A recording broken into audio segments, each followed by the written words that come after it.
My name is Clara, and the story I'm about to tell you begins 2 years after I married Ethan.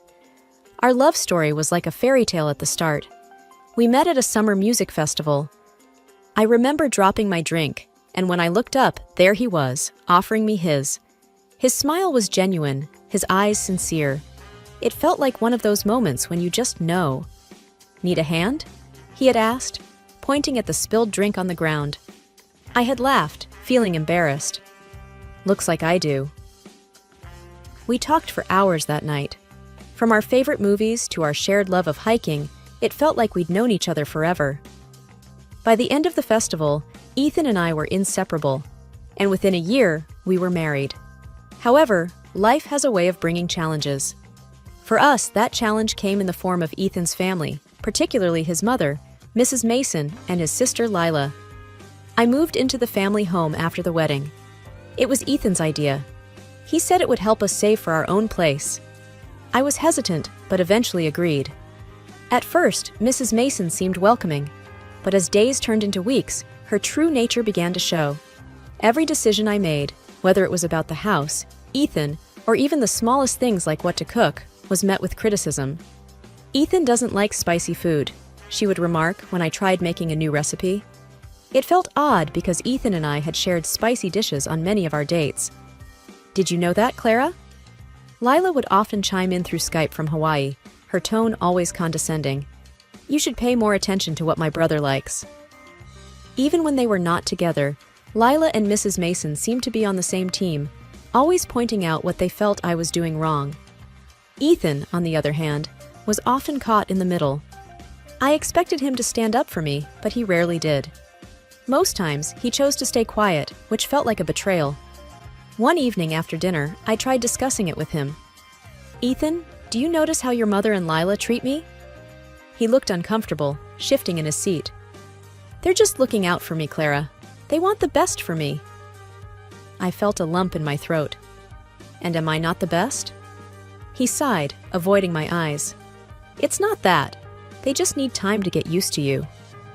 But time wasn't helping. As days went by, I felt more like an outsider in my own home. I missed the days of the music festival, where the promise of love felt so strong. Here, amidst the walls of the Mason family house, our foundation was shaking, and I wasn't sure how long I could hold on. The only solace I found was in Ethan's grandfather, Joe. He was kind and always had a listening ear. Whenever things got tough, I would think of him and feel a bit better. But the real test of our relationship was just around the corner, and it came in the form of an invitation to Hawaii. Little did I know that this would be the tipping point, forcing me to take drastic measures. Upon finding the beautifully adorned envelope, a surge of excitement coursed through me. The idea of a brief respite in Hawaii seemed like a dream.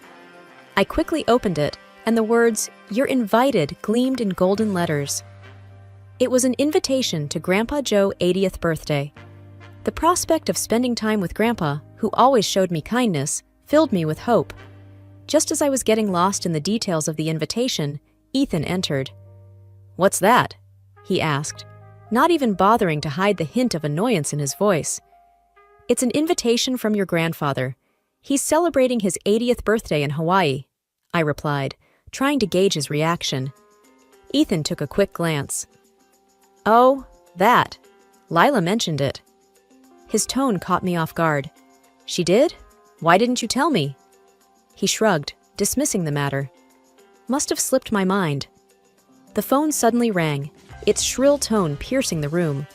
Before I could answer, Ethan grabbed it. I could hear Lila's voice, sharp and demanding. Ethan listened, nodding occasionally, casting sidelong glances at me. My heart sank with every nod. When he finally hung up, he looked squarely at me. "Lila thinks it's best if you stayed behind," he stated, with an air of finality. I was astounded. "But your grandfather invited me personally. Why wouldn't I come?" Ethan sighed dramatically, making it seem like he was bearing a huge burden. "Look, it's a family thing. Grandpa was just being polite. Plus, Lila said you should stay with Mom and keep her company." I felt my voice shake, trying to suppress my rising emotions. "Ethan, I'm your wife. Doesn't that mean anything to you?" I thought you'd stand up for me." Ethan smirked. "Always playing the victim, aren't you? Why do you always make things so difficult?" I felt tears pricking my eyes, my voice barely above a whisper. "Because I thought I meant something to you." He laughed, a cold, dismissive laugh that cut deeper than any words could. "You think too much." It was clear to me then. My place in this family, or lack thereof, wasn't just Lila or Mrs. Mason's doing. Ethan was part of the problem. He was more than happy to let me bear the brunt of their disdain, to be their scapegoat, to keep the peace for himself. The invitation that had once promised a fresh start now felt like a cruel joke. I was alone in this, and if I was going to find my place, or escape from this trap, it would be on my own terms. The days following the revelation about the trip were thick with tension. I busied myself with work and chores, trying my best to stay out of Ethan's and Mrs. Mason's way. The hurt was still fresh, and every encounter was a painful reminder of my place, or lack thereof, in the family. Ethan was unusually quiet around me. Every time our paths crossed, he'd avoid eye contact, his guilt evident. But it wasn't guilt that would change anything. He was just uneasy about the confrontation. One evening, while Ethan was out and Mrs. Mason was in her room, I decided to pack for them. Call it a wife's duty, or maybe I was just trying to prove something to myself. Either way, I felt it was something I needed to do. I meticulously folded their clothes, making sure everything was in order. The Hawaii trip was supposed to be a joyful occasion, and even if I wasn't going, I wanted to make sure they had everything they needed. It was a silent way of showing that despite everything, I was still trying to be a supportive wife. As I was zipping up Ethan's suitcase, I noticed that it was strikingly similar to mine.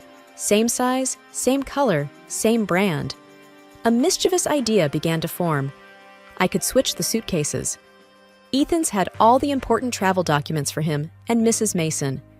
My suitcase had my personal items, nothing of great significance. It was out of character for me to even think of such a thing. But the recent events had stirred something within. I was tired of being overlooked, of being the one who always had to understand, to adjust. Maybe, just maybe, they needed a wake-up call. And so I acted on the impulse. I swapped the contents of the suitcases, leaving Ethan's travel documents in my suitcase. I placed the suitcase in my closet and left Ethan's, now filled with my belongings, ready for the trip. It was a simple act, but for the first time in a long while, I felt a sense of control. Whatever the outcome, it was a step, however small, towards reclaiming my worth. The next days would certainly be eventful. The morning sun streamed through the bedroom window, casting a soft golden hue across the room. I stretched, feeling surprisingly refreshed despite the weight of the recent events. As I sat on the bed, the reality of the suitcase switch began to sink in. I had done something bold, something completely out of character, and it gave me an unfamiliar sense of empowerment. As I sipped my morning coffee, my thoughts shifted to what would come next. Ethan and Mrs. Mason were scheduled to leave in a few days, and I had effectively blocked their plans. They would realize the switch at the airport, and the fallout would be significant. But was that enough? As these thoughts circled, my phone buzzed. It was Jessica, my close friend from university days. We had lost touch over the years, but our bond was one that time couldn't erode. "Hey, long time no chat. How have you been?" Jessica's message read. I hesitated for a moment before replying. "Hi, Jess. It's been a roller coaster. Can we talk?" Minutes later, my phone rang. "Clara? What's going on? You sound serious." I sighed deeply. "Ethan and his family. They've made things tough for me."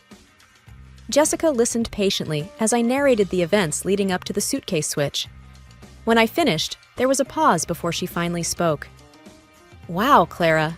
I don't even know what to say, but I'm glad you did something about it.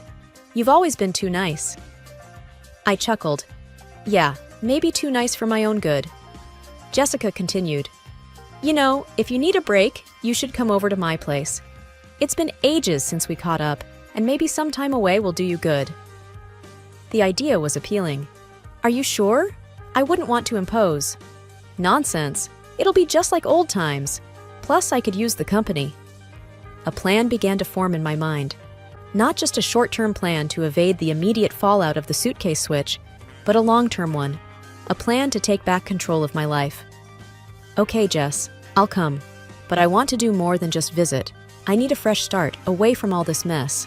Jessica's voice was filled with enthusiasm. Absolutely, let's do it. We'll figure it out together. Over the next couple of days, I started preparing. Within the home office, I quickly secured my finances. Transferring funds and locking Ethan out of joint accounts was easier than I anticipated. The reality of it all made me feel empowered. No longer would I let Ethan or his family control any aspect of my life, including my finances. I packed my essential belongings, making sure to leave Ethan's and Mrs. Mason's things untouched. When everything was packed and set, I allowed myself a brief moment of reflection. I thought of the love Ethan and I once shared, the dreams we had built together. But as quickly as the memories surfaced, I shut them out. This was not the time to get emotional. Every step felt like a step towards freedom. The day of Ethan and Mrs. Mason's scheduled departure arrived. As they left for the airport, I wished them a safe trip, holding back a smirk. Once their car was out of sight, I quickly grabbed my bags and called a cab. As I looked at our home from the backseat of the cab, I felt a mix of emotions. There was sadness, of course, but also relief and hope. Hope for a new beginning, a life where I was in control.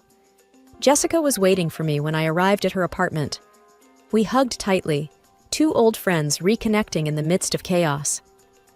"It's going to be okay, Clara," she whispered. I nodded. I know. It's a new chapter. And as the evening sun set, casting a beautiful orange glow across the city, I felt ready to face whatever came next. Once at Jessica's, I took a few hours to relax and catch my breath. The warmth of her welcome was just what I needed, a stark contrast to the coldness I had escaped. As evening approached, I remembered my phone, which I had purposely turned off. Curiosity and a bit of defiance prompted me to switch it on. Instantly, notifications began to pour in. Missed calls, voice messages, texts. The sheer number was overwhelming. But rather than feeling anxious or fearful, a profound sense of satisfaction took over me. Each notification was evidence of the panic and confusion I had left in my wake. The number of them, each one a testament to their disarray, filled my heart with joy and vengeful pleasure. Jessica, spotting the triumphant glint in my eye, asked, "All good?" I showed her the barrage of missed calls, and we both shared a laugh. "Better than good," I replied.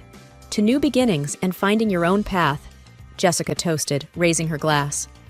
I clinked mine against hers. "To finally living for myself." Jessica and I were sprawled across her living room floor, with takeout boxes scattered around us, talking late into the night. We were sharing old stories, laughing at some of the mischief we got up to during our college days. It was comforting, and for a moment, I felt like my old self again. The moment was short-lived. My phone, which I'd left on the coffee table, began to ring. The screen showed Ethan's number. I hesitated for a moment, then picked it up. Jessica gave me a reassuring nod. "Hello?" I said cautiously. "Where are you?" Ethan's voice boomed from the other side. His tone was a mix of anger and desperation. "I'm safe, Ethan," I replied calmly, deliberately avoiding answering his question. "What have you done?" he yelled. "Mom's crying. We missed the flight and you just disappeared." "I did what I had to do, for myself," I said firmly. "This isn't like you. You're acting crazy. Why are you doing this?" he exclaimed. I took a deep breath, reminding myself to remain calm. "This is the result of the choices you and your family made, Ethan. I've been feeling trapped, ignored, and mocked. When your sister told me not to come and you didn't stand up for me, that was the last straw." Ethan scoffed. "You're blowing this way out of proportion. It was just a family reunion." I could feel the anger bubbling up inside me. "It's not just about the reunion, Ethan. It's about respect. You never took my side. You never protected our relationship from your family's judgments. You laughed at my feelings. That reunion was just a representation of how little you value our relationship." I could hear his mother's voice in the background, shouting, "Ask her where our documents are. We need them." Ethan tried to keep his voice calm, though I could hear the strain. "Look, just come back home. We can sort this out." I replied, "It's not that simple anymore, Ethan. I need space to think, to decide what's best for me." Jessica motioned for the phone. Surprised, I handed it to her. "Ethan," she began, her voice firm, "listen carefully. She's safe, and she's with friends who care about her. You need to respect her decision and give her some space." He didn't reply for a moment. Then he said, "Fine, but we need our documents." "They're in the house," I interjected. "Exactly where you left them. But maybe next time you'll double-check things for yourself." With that, I ended the call. I turned off the phone just to be sure no more interruptions would come through. Jessica sighed and wrapped an arm around my shoulders. "It's going to be okay. You're strong and you're not alone." I smiled weakly. "Thanks, Jessica. I just wish it didn't have to be this way." She squeezed my shoulder. "Sometimes, life pushes us in ways we never expected, but it leads to better things." I leaned against her, taking comfort from her words. The confrontation had drained me, but it had also reaffirmed my belief that I was making the right choice. For the first time in years, I was prioritizing myself, and it felt liberating. I woke up the next day to the sound of birds chirping outside Jessica's window. The sunlight streamed in, filling the room with warmth. I stretched and then checked the time. It was still early, but I felt surprisingly refreshed. There was a feeling of determination building inside of me. I had taken the first step towards reclaiming my life, and now I needed to tie up some loose ends. One thing that had been on my mind was Ethan's grandfather. I didn't want him to think ill of me, or believe the twisted story that Ethan and his family might spin. I had always admired him, and I felt he deserved to hear my side of things. Picking up my phone, I dialed his number. After a couple of rings, he answered. "Hello?" His voice was gentle and warm. "Hi, Grandpa Joe. It's me," I began, a bit nervously. "Ah, my dear. I was wondering when I'd hear from you," he replied, a hint of amusement in his voice. "Been quite a commotion over here. Ethan and his mother seem to have misplaced some documents." I chuckled. Yes, there was a little mix-up. Grandpa Joe sighed. "I've heard bits and pieces of what happened. Ethan's not too pleased, and well, his mother is her usual self, but I want to hear it from you." Taking a deep breath, I recounted everything, from the way Ethan's family had treated me, the incident with the reunion, and the decision I made afterward. Throughout my retelling, Grandpa Joe listened quietly. When I finished, he spoke. "You've been through a lot, more than anyone should have to bear." "I just couldn't take it anymore, Grandpa Joe," I replied. "I love Ethan, but it felt like it was me against his whole family." He paused for a moment. "You did what was right for you, and I respect that. It's a shame Ethan never truly saw what a gem he had in you." Hearing his words, I felt a rush of emotions. "Thank you, Grandpa Joe. I just wanted you to know. I didn't want you to think badly of me." He laughed softly. "Never. You've always been honest and kind.